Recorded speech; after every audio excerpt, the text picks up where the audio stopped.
Friends, कैसे हैं आप? चलिए आज की स्टोरी शुरू करते हैं। शादी का शोर थम गया। रीना ने ससुराल की दहलीज पर कदम रखा था कि सास जेठानी और ननंद ने अपने रंग दिखाना शुरू कर दिए।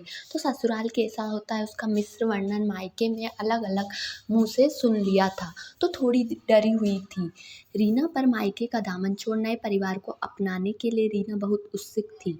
सास ससुर की सेवा करूंगी, देवर से हंसी मजाक करूंगी, ननद से दोस्ती करूंगी और जेठानी से अपने सुख दुख बांटूंगी। नए परिवार में दुख में शक्कर सी घुल जाऊंगी। पहले ही दिन रीना रात को गाउन पहनकर बाहर पानी पीने रसोई में आई तो सासू माँ ने तपाक से बोला, ये क्या पहना है बहू? बेडरूम से बाहर इस तरह के कपड़े मत पहना करो, आगे से याद रहे। रीना जी माँ जी कहते हुए रूम में चली गई। बड़ों की बात मान रखना माँ ने सिखाया था तो चुप रही। और शादी की वजह से कितने दिनों से थकी रीना घोड़े बेचकर सो गई। सुबह 8 बजे नींद खुली तो जल्दी से साड़ी लपेटकर रूम के बाहर निकली। डाइनिंग टेबल पर बैठकर सब चाय नाश्ता कर रहे थे। सारे लोग रीना की ओर घूर रहे थे। रीना ने 8 बजे उठकर कोई घोर अपराध कर दिया और हाथ जोड़कर सबको नमस्ते करते रीना रसोई में चली गई। इतने में जेठानी रूपा रसोई के बोली, देखो छोटी, इतने सालों से मैं घर परिवार संभाल कर थक चुकी हूँ, अब तुम आ गई हो। मुझे भी अब प्रमोशन मिलना चाहिए। अब तुम जानो और घर वालों आराम करना चाहती हूँ। अब आज तुम्हें सारा काम समझा देती हूँ, संभाल कर घर की बागडोर। रीना रुआई सी हुई। मायके में इकलौती बेटी थी, ना कभी जल्दी उठी, ना कोई काम किया, ना कभी ताने उल्हाने सुने। रीना सोचने लगी, ये ससुराल या पुलिस स्टेशन जहाँ गुनाहों से सख्ती बढ़ती जाती है, ऐसा माहौल है। रीना के मन में शादी और ससुराल की कल्पनाओं की महल ढह रही थी। कहाँ से शुरू करूँ सोच ही रही थी कि ननंद पिंकी की आवाज़ ने चौंका दिया, छोटी भाभी मुझे कॉलेज के लिए देर हो रही, जल्दी से उपमा बना दीजिए। रीना ने आज तक उपमा सिर्फ खाया था, बनाया नहीं, क्योंकि माँ बाप ने MBA तक पढ़ाया तो बस पढ़ाई ही पर ध्यान दिया। शादी तय हो गई तो बेसिक दाल चावल सब्जी रोटी ही सीखा था। रीना ने रूपा से कहा, भाभी उपमा सिखा दीजिए, आगे से खुद बना लूँगी। उस पर रूपा ने पूरे घर के सामने रीना का मजाक बना दिया, ये लो महारानी को उपमा बनाना भी नहीं आता। भगवान, मेरे नसीब में तो आराम लिखा ही नहीं है। सासू माँ भी तुनकी, अरे रे कैसे माँ बाप है, लोगों को इतना भी भान नहीं कि बेटी को ससुराल भेजना होता है तो 4 किताब क्या पढ़ लिख ली तो मैडम बन गई, घर का काम तो पूरी ज़िंदगी सास ही करती रहेंगी। रीना को अपने माँ बापा के बारे में बुरा सुनकर बहुत बुरा लगा और सोचने लगी, सासू माँ ने पिंकी को मानो सर्वगुण संपन्न बनाया ही हो, ऐसा बोल रही है। उनकी बेटी तो एक नंबर की नकचड़ी है।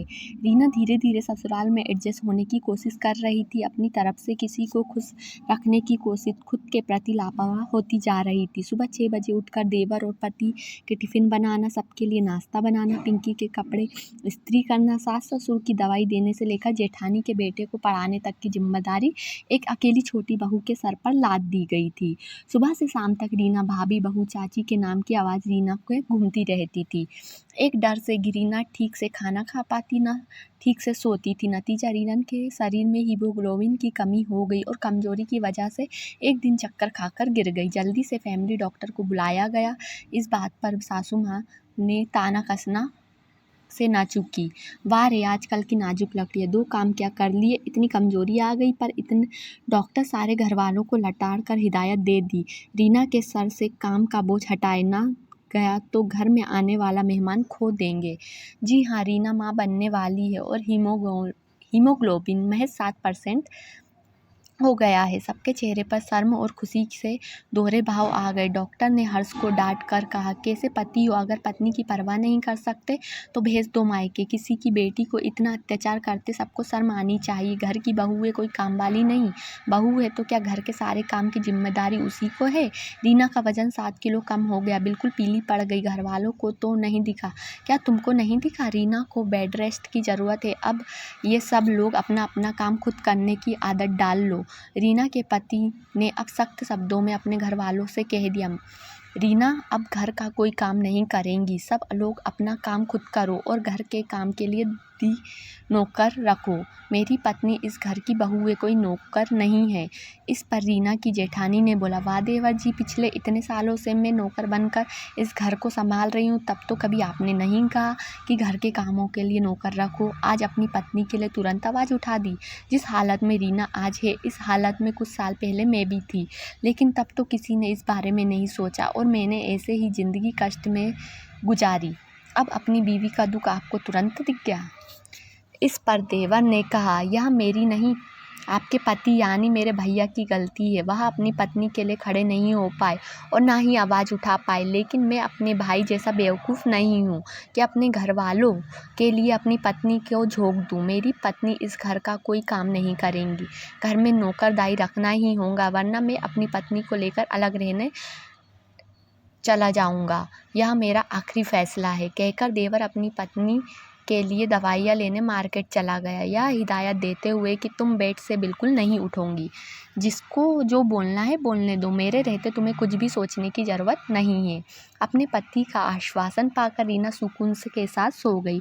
उधर रीना जेठानी अपने पति की ओर खा जाने वाली नज़रों से घर रही थी और वह चुपचाप अपने ऑफिस की ओर निकल रहा था, क्योंकि उसे पता था उसने अपनी पत्नी का कभी साथ नहीं दिया है। तो फ्रेंड्स, ये तो थी हमारी आज की स्टोरी। अगर आपको अच्छी लगी हो तो प्लीज़ चैनल को लाइक, सब्सक्राइब और शेयर ज़रूर कीजिएगा। Thank you.